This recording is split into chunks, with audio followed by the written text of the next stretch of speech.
Cult, the very first episode. And on this show, we'll be talking about various cult favorite movies, some with high success and some that are kind of not very well known. That said, we're going to look at the 1988 dark comedy cult classic by Tim Burton. Say it once, say it twice, third time's the charm. Beetlejuice. It's showtime.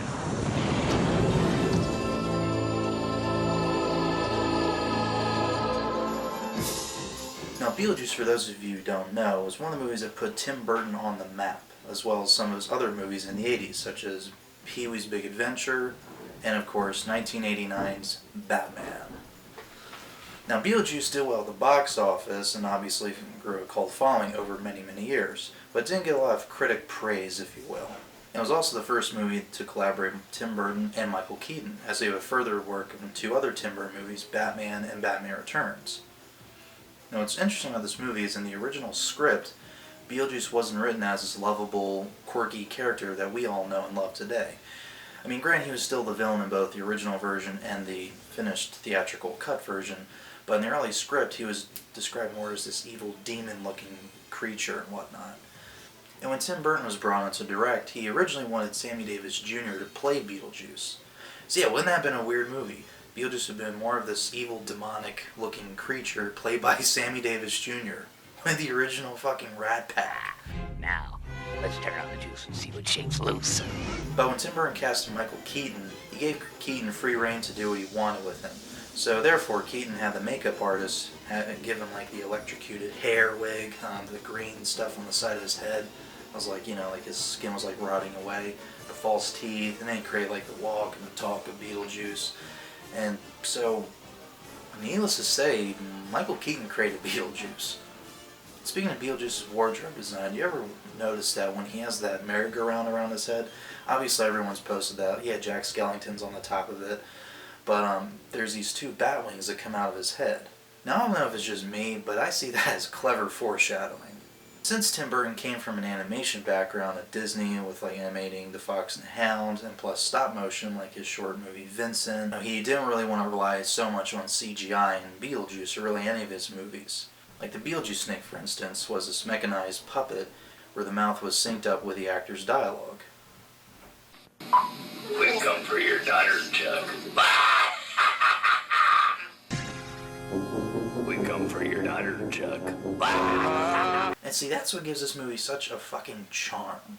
It has great writing, a great cast, great practical effects that really make things look like they're actually there as opposed to just a computer-generated image. But also takes elements that in other movies would just be scary and shit-your-pants terrifying, whereas they add a quirky comedic relief to it.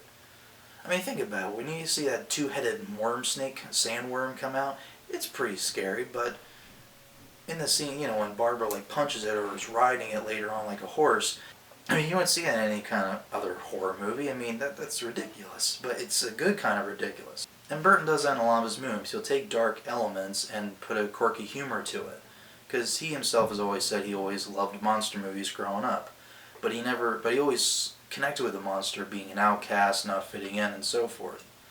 And he's even stated that he would never really make a full-on horror film because to him, horror movies are kind of funny. So it makes sense that his movies would have dark elements but with a quirky humor to it. And that's one of the reasons it makes Beetlejuice great. Anyway, if you're a huge Tim Burton fan and you haven't seen Beetlejuice, what the hell are you watching this video for? Go out and rent Beetlejuice, or watch it on Netflix if it's on there. I'd say rent it, but there isn't Blockbuster anymore, so, shit. Remember the ending of Beetlejuice where he's in the waiting room and there's the witch doctor and he shrinks his head? Classic scene. Originally there was an alternate take of that, where instead of the witch doctor sitting next to Beetlejuice, it was the barber. Yeah, that old guy from the beginning of the movie who's talking Alec Baldwin's ear off about getting a haircut and shit like that.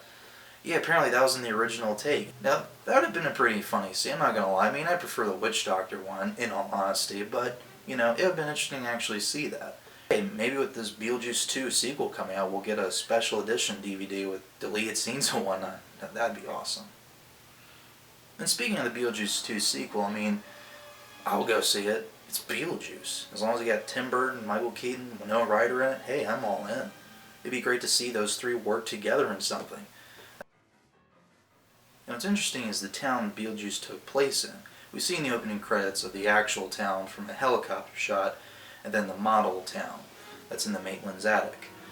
Now, the actual town was actually there and is still there today, but the actual house of the Maitlands, eventually taken over by the Dietz family, was actually built just for the movie, and unfortunately isn't in that small town anymore. The reason for me looking at these various cult movies is just to state how really underappreciated and great they really are.